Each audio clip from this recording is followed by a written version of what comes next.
Well, it's even, so it doesn't matter. Like the challenge is the same for both, and the context of this isn't like any other series. Look at all of you here. Yesterday's day is completely different. So distractions isn't the right word because that's kind of negative. It's just contextual. There are more layers to all of this. So that's the challenge, right?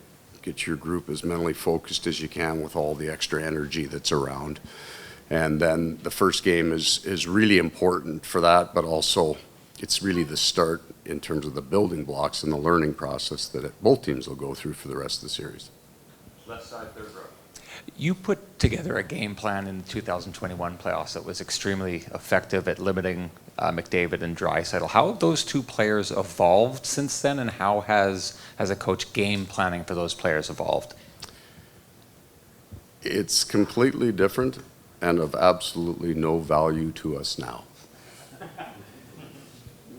And I'm going to say it actually has nothing to do with those two players because they were great then. They're great now. So it wasn't how they've evolved. It's the team game that's changed. The things that we identified that we had to combat in that series, they run none of those now. And I'm telling you the truth. There's nothing, there's of no value. We had some things, some rules on certain parts of the ice that had to happen. The game's not played like that by that team anymore. Left side, second row. Can you compare today to waking up on game one last season, whether that's emotions, readiness, preparedness? What's the differences and similarities? Yeah, I mean, we have a completely different set of circumstances, right? And one of them, we had this great big unknown going into game one, and that was Eetu Luostarinen. We lost him in the third period of game 4 against Carolina. Then we had the 10-day block, and they didn't, and there's all those challenges that go to that. Last year, each series was its own complete event and accomplishment by our team. Like if everybody had to go home after the Boston series, what a great year, right? And then it's Toronto. So like this is more of a continuum, I think, and we're just healthier. What that means to tonight's game, I don't know, but in differences, we had 27 guys on the ice yesterday, and we had about 14 reasonably healthy guys left in that practice the year before. Right side, first row. Talk a little bit about distractions, but does it help you guys at least a little bit that you're here? You didn't have to wait 10 days, number one, and then fly to Nevada, take buses to media day. Everything's been right here at least to kick this thing off? I hope so, but I don't know. In the quiet times where you don't control your brain and you're thinking about all the reasons why you're good because you saw the same parakeet on your fucking rooftop 2 days before you beat, like all of your silly little superstitions, I don't know. I do think that the end of our season through the Tampa series was really important in the Boston series. The Boston series was as physical and nasty a series as we've ever been in. I've ever watched from the bench.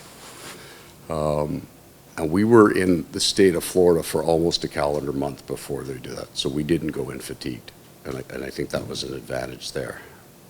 Both teams are 6 weeks into this, going to close out on a 2-month grinder. I think it's so even and flat, it doesn't matter.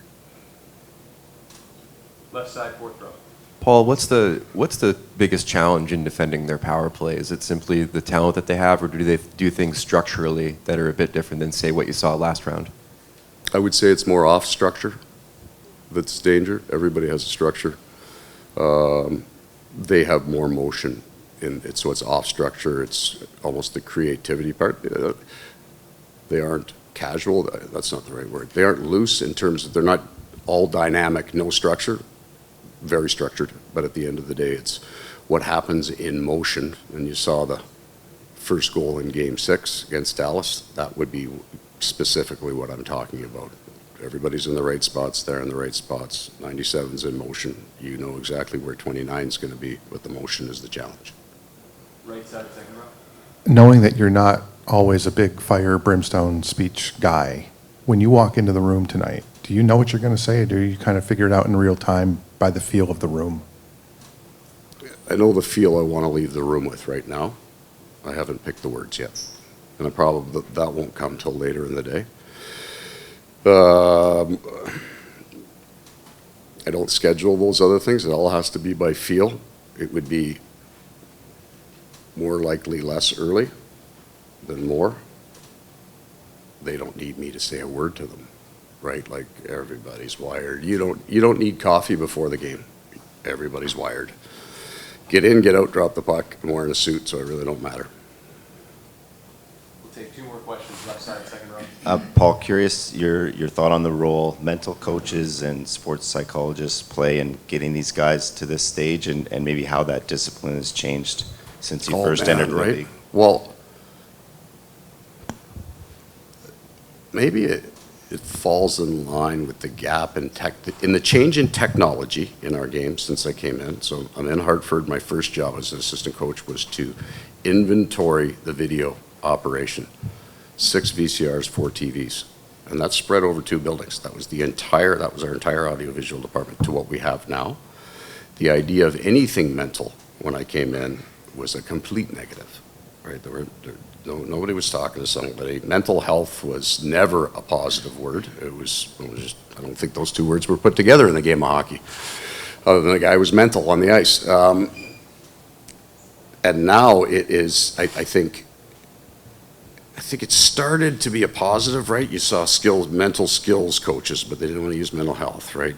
So they're still real careful with the words. And then in and around COVID, probably before, mental health started to become it. I think it's huge. Finding somebody that works for you is really, really important.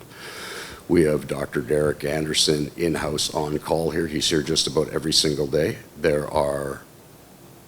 I will interact with him briefly about hockey, about players, just where I think a guy's at right now. Yeah, he's really seems to be struggling with something, and then that's a private thing for the players, and then we would also have other resources for them. But so many of these guys now have teams of people around them in the off season that they call, and I think it's fantastic. Anything that can help you operate in